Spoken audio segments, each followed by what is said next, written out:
The tabletop takeaway. Game mechanics on display.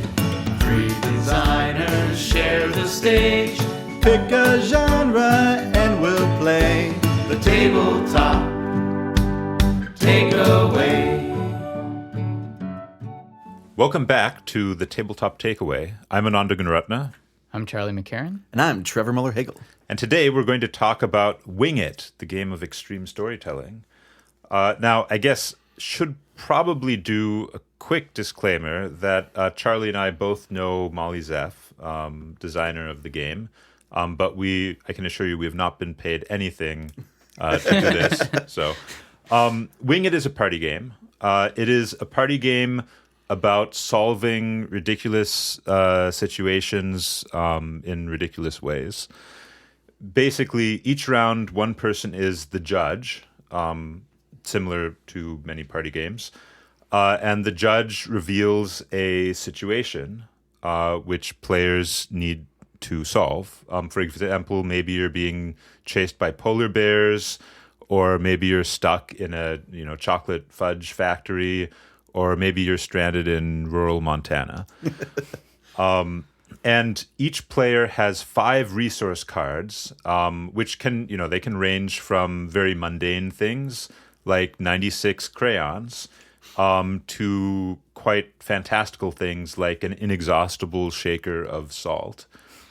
And each player is going to use 3 of their 5 cards to come up with a solution for the situation at hand.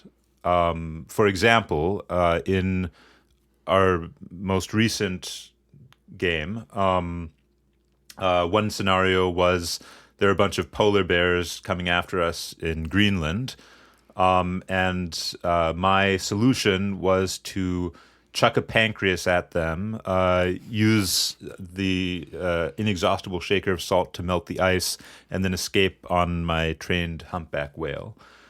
Yeah. So the perfect combo of cards, really. Yeah. Yes. So each player comes up with a solution using 3 of their 5 cards, and then players take turns explaining how they're going to address the situation using the cards that they have. And that's basically the game. You just keep doing that. Oh, sorry. And then the judge decides, who using whatever criteria they like, the judge decides which player did the best at that situation. But usually involving humor, how well it would have actually solved the situation or something along those lines. But Right. Yeah. Mm-hmm. Yeah, which really makes you think outside the box of how ludicrous you can make the situation become. Yeah. Mm-hmm. Yeah, I really liked it. I thought it's like reminiscent of Apples to Apples, Cards Against Humanity, in that Absolutely. you're trying to come up with a funny card that works, but it has so much more creativity because, first of all, you have to use the combination of 3 cards out of 5, which is actually like the majority of your hand. You have to figure out how to use somehow in this MacGyver-y situation. And then, kind of like in Once Upon a Time, you're trying to impress your fellows with like a fun story out of it. But it's kind of a micro story, right? Because Once Upon a Time, you're doing this long narrative for one session, but this is a 5-10 second long thing you're doing, or maybe 30 seconds. Well, and I guess another interesting thing is in Once Upon a Time, a lot of the focus is on using up the cards. Mm-hmm. And in this one, obviously, you also have to use up the cards, but I feel like there's more of an emphasis on connecting them because everyone's going to use up 3 cards. It's not like you're trying to use up the cards as fast as possible, but the focus is on can you use them in a creative way that's going to impress the judge, which may sometimes make for more interesting stories. Oh, yeah. Yeah, if you're actually trying to make the story good versus if you're just trying to play cards. Yeah. It feels like a training for storytelling and sales or something too. But because you really have to think about, okay, what's the first card I present? How does it relate? Because that's another fun piece of it is you flip the cards up one at a time. So the reveal is also pretty funny usually. Yeah. And you got to think about how do you lead up to that reveal. And the cards can be kind of absurd. Just all over the place. And you're trying to meet your true love in a back road in Montana. You ran out of gas. Your car's not working. But you're next to a river and there's a helicopter nearby. Yeah. It's like, okay. Yeah. Huh. Yeah, the situations. That's the other thing I liked was they are very elaborate. Yeah. So it gives you a lot of things to hook onto. You can go in a few different directions. Yeah. Yeah, I agree. I think that's really important that there's lots of different details there. And one of the interesting things about the situations is they don't explicitly tell you what the goal is. Right. Right. Like- yeah. It's like, are you trying You're just to get... resolving the situation. Yeah. What does that mean? Right. Yeah. Depending on how you see it, there may be different things that you want to try to resolve. Right. Like for example, like there was that early situation with that we The passport? the passport. Yeah. And let me see how It was you realize your passport is going to expire in 1 week, but you have a trip to Europe that's going to be 2 weeks long. So You're leaving today in 12 hours. right. and you can't contact Your spouse or your significant other. Yeah. Right, and of the two solutions they addressed, I felt quite different parts of the problem. Like one of them involved trying to bribe the passport officials, or no, sorry, not bribe the passport officials. Bribe. Well, was it bribe? No, he was- Oh, there's I a was different trying to situation. distract with a He was trying to baby doll go that through wet customs. itself. Right. So I'm sorry. Yes, Yeah. one of them was about forging a new passport, and Yeah, the other okay. one was about sneaking through airport security. Yeah. Bribery came later when we Yeah, that were was a Yes, different I'm sorry. I mixed that up with a trying different, to a different get a ride situation. and Only small acts of yeah. yeah, that's fine. Yeah, but yes, I mean some things you might even go a completely different way, Right. and address something that is not the same issue that someone else addressed at all. Yeah. Like, oh, we can just move the flight to being later, and I'll just tell them when we're at the airport that we have to move the flight. Right. Oh, that probably would have done it too. But is that entertaining? Is that interesting? Is that funny? Yeah. Yeah. Yeah, or like I don't know, the one where you're going to visit your what was it? Your soulmate in Montana. Yeah, the soulmate in Montana. I mean, maybe you just dump them, right? Hey, I can't make it. Sorry, it's over. Bye. Yeah. Yeah, and you could pitch that story and see if the judge likes it. But yeah. Well, and that's the thing too. Like Cards Against Humanity and Apples to Apples, knowing your audience is super important for games like this. So knowing who the judge is and what they will find funny or interesting, especially when you get into a bigger group. Because we just played with the 3 of us, but the game says 4 to 7. So if you're playing with like 5, 6, 7 people, I could easily see like changing what you do based on who is the judge that time. Mm-hmm. So yeah, it's really interesting. Yeah.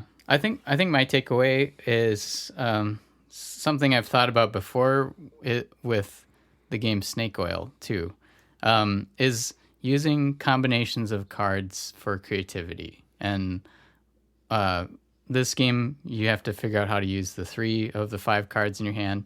Snake Oil, if you haven't played, it's like you're trying to sell an idea, and you use 2 of the cards in your hand.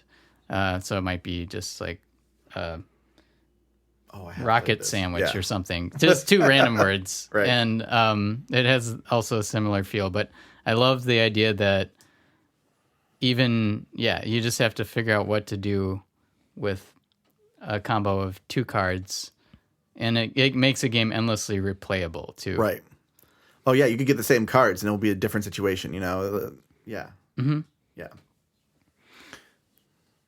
That's kind of like the best part of Cards Against Humanity is when you have a card that has the double cards in it. Oh, yeah. Yeah, for sure. Yeah, because otherwise, Cards Against Humanity, I'm a little bit over it now because it's a bit stale when you just play the cards and then it's like, Please don't come after us. The funniest, goofiest card wins. Yeah, like just one card is... Yeah. And this one a little bit felt like that, but maybe not quite the same. This game? Oh no, I mean just like that one card can really if you find the right card that's like a fun card. Yeah. But it is like Jetpack, for instance, is always going to be a fun little thing to have. Mm-hmm. Yeah. Although it didn't win that round though because the other my emu Your yak. beating the herd of yaks. Yes. Yeah.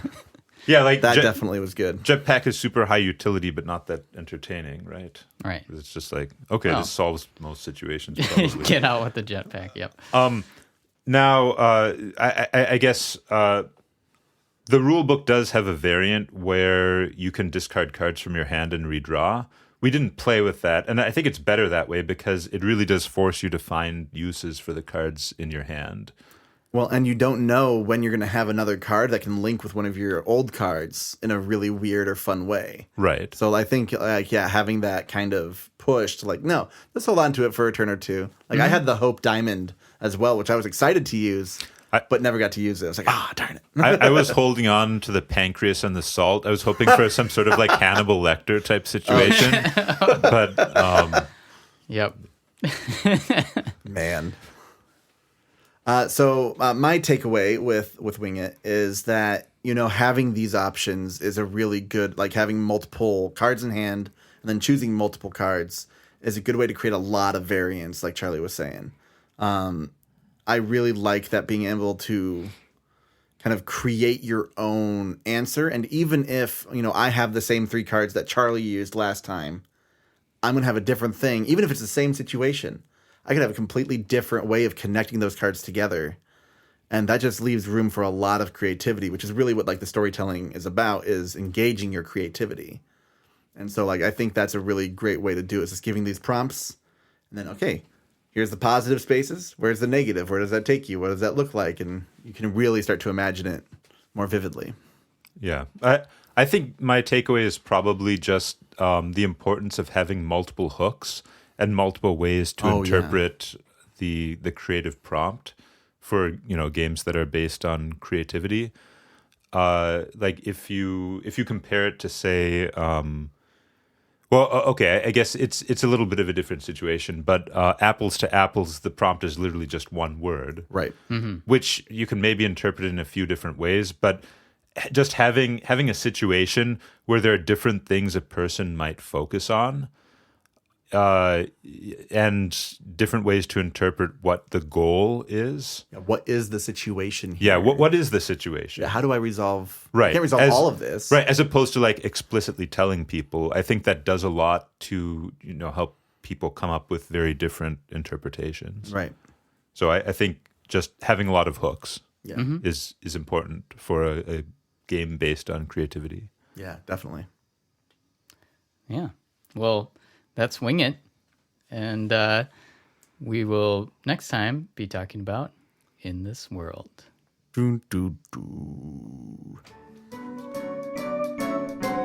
Hey, thanks for listening to The Tabletop Takeaway. This podcast is made possible by listeners like you. So please tell your friends and visit our website at thetabletoptakeaway.com, where you can suggest games and mechanics for us to cover next on the show.